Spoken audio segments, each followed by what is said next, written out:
The band released the album Blackout in July 2023. They've just backed it up with a deluxe edition because everyone's doing this at the moment. Matty from Ashes to New, welcome to Wall of Sound, mate. How you doing? Pretty bloody good.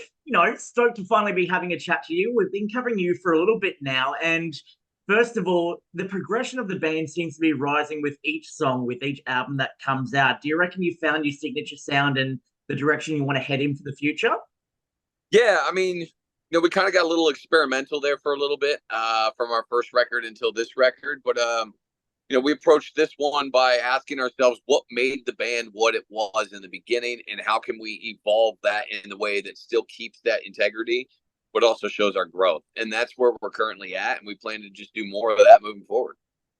Exactly. I mean, when you first broke out with you, obviously with Panic, and we've been wanting to interview you for quite some time now. And we finally got the chance.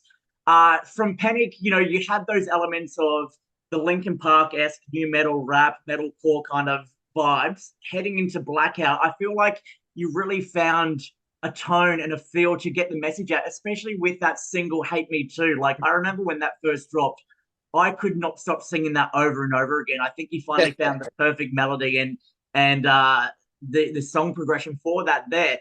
For yourself, though, the jump from Panic to Blackout, how was that personally for you guys? Yeah, I mean, Panic was everything that we do was kind of a conscious thought. Like, we don't really do anything like on a whim, I guess. So it's kind of like approaching, like, how do we want to approach this and what do we want to do to show people what we're capable of? And Panic was more so an ode to the nostalgic vibe of the genre. And it was just because people kept saying, "Oh, well, you remind me of this, you remind me of that." And you're like, you know what? We'll give them what they want. Yeah. So that's why we did what we did with Panic. Blackout was a conscious effort to, like I said, be the best possible versions of From Ashes to New and just do what we want to do and not really look too much deeper into it than that. But again, we've done so many different styles of this particular genre over the course of the last decade that kind of just took the best of it and made Blackout with it. Yeah. And then the end result is a fantastic album that you brought back again with the Deluxe Edition, which is out now, featuring a bunch more songs and a few collabs on there as well too. Of the collabs, I know people ask you this all the time. Who was your favorite? Which was the one that you learned a lot from? It's hard, man, because they're all great.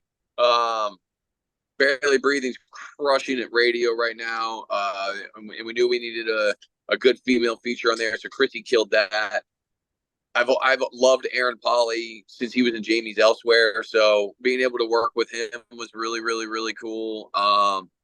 And Yellow Wolf is, I've been listening to him forever, so I love Yellow Wolf's his rap style. The dude's got some serious bars, so I can't pick a favorite, man. They're all my favorite for their own specific reason. And I guess, us listeners will latch on to our favorites. As I just did before, I love Aaron Pauley, have loved it for so many years. And that's a song that I heard and was like, yeah, this fucks. This is great. These two bands deserve to tour together. Hell yeah, dude, we need to do it. I agree. 100%. I've been trying to do that for a better part of a year as well. So I know it's coming at some point. Well, when you're putting together these tours, obviously Australia gets a bit neglected because we're so far away. So obviously Aussie fans want to know what's the delay, what's the cause, what's the reasoning behind Better Noise Music not chucking you boys on a plane and sending you down here? Well, our record label actually doesn't really have anything to do with our touring. So they can help in that department, but they don't really make the calls on it. For us, it's I'm going to be dead honest with you. Here's why. Because we started doing this genre when it was taboo. And we started doing this genre when people were like, "Oh, man, I don't know, I'm doing rap and rock. That kind of shit's dead, man." And now, all of a sudden, it's cool again. And people realize they're like, "Oh, wait a second, From Ashes, dude's really good at this." And it's like, well, no shit. We've been doing it for over a decade. Thanks for finally noticing us. But, we stayed strong and we stayed our course because we knew eventually it would break. And it doesn't matter what artist broke it. It just matters that we're here. And now as we grow, we're growing exponentially in America. I'd imagine by next year, we'll be doing co-headline style bills in arenas. So, that just means we'll have the opportunity to play with some of the big artists of Australia that can give us an opportunity to get down there and get in front of some new fans and start building our fan base down there as well. Oh, so essentially, you just need us to put a call out to bands like Polaris or Parkway or Void of Vision or Make Them Suffer. You know, those ones. That kind of a co-headline bill seems to be like a big thing in Australia now. Like the big internationals are coming and touring alongside a big upcoming Australian band. Is that essentially what you guys need? Yeah, that'd be sick, man. I love all those bands, so I wouldn't mind touring with any of them. You know, I mean, definitely Parkway. Let's get on to Parkway, Bill. Let's go. Fuck yeah. Amity Affliction does well down there too, right? Absolutely, dude. They're from Brisbane, where I'm from too. So literally just down the road. Yeah. I mean, that'd be a great tour too. I feel like we'd fit real well with them.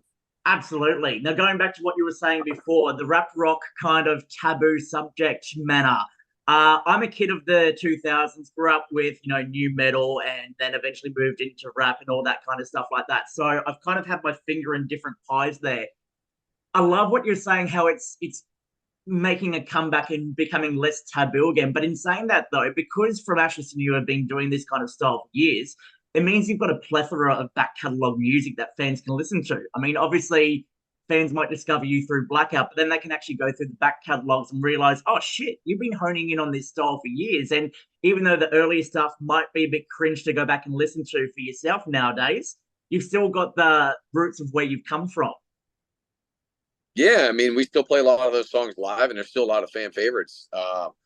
So I'm glad that it's there. You know, I mean, there's just some bigger artists that are starting to incorporate this now, and I'm actually really happy that they are, because it gives us the opportunity to get in front of their fans and their fans to go, oh, okay. I mean, you know, I look at it this way: like the music industry is a lot like high school, right? It's like whatever the cool kid is saying is cool, then you go and listen to it, you know, and people get the opportunity to be the cool kid through different avenues and outlets and whatever that is. Like, I never really gave a shit about popularity contests. I've always just done whatever I wanted to do. So I'm glad that the popular kids are starting to make this genre cool, because I'm just going to be like, yeah, man, I've been doing this shit for a long time. It's about time. The alternative kids in high school have been waiting for this opportunity to stop being the misfits. Now, all of a sudden, all the cool popular kids are coming and going, oh, this music's not actually that bad. Yep. Yeah, man. It's not. It's really good. That's why I've been doing it for so long. It's just it's a great genre. It's my favorite genre. I always thought that the genre needed more, and it didn't get enough before it kind of imploded on itself there a little bit. Yeah. So that's why I decided to take a stab at it, and I'm just grateful that I was decent enough at it to start a career in it. I'm thankful that you have too. And I got to give a shout out. My brother's asleep in the room next door, but he was one that came to me and said, you got to check out this new band From Ashes to New. At first, I'll admit this, gave it a couple of songs, gave a couple of songs a spin. Wasn't really for me. When Blackout came out, fuck, it just changed the directory. And it's such an amazing thing that one album can really draw people in. And I feel like you found that with Blackout. And I guarantee that following this deluxe edition, more people are going to jump on board. Hell yeah, man. I mean, I love that. And, you know, I don't care when people jump on board. As I always tell, people will comment and they'll be like, oh, man, I can't believe I just found you, or I can't believe I just started listening to you, or I haven't listened to you for years and I just came back, like whatever it is. And then my response is always the same, man. Better late than never. Exactly. Better late than pregnant, as I say. That's right, baby. That's right. All right, Matty, I won't take up too much of your time. It's been an absolute honor to have a chat with you. We honestly can't wait to get you down to Australia. Knowing that it's not a record label thing, that's fine. I'm going to go start rallying up a bunch of Aussie bands and see what we can do. Let's do it, man. I'm with it.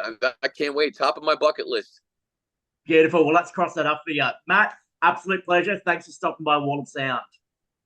All right, brother. Take care, man.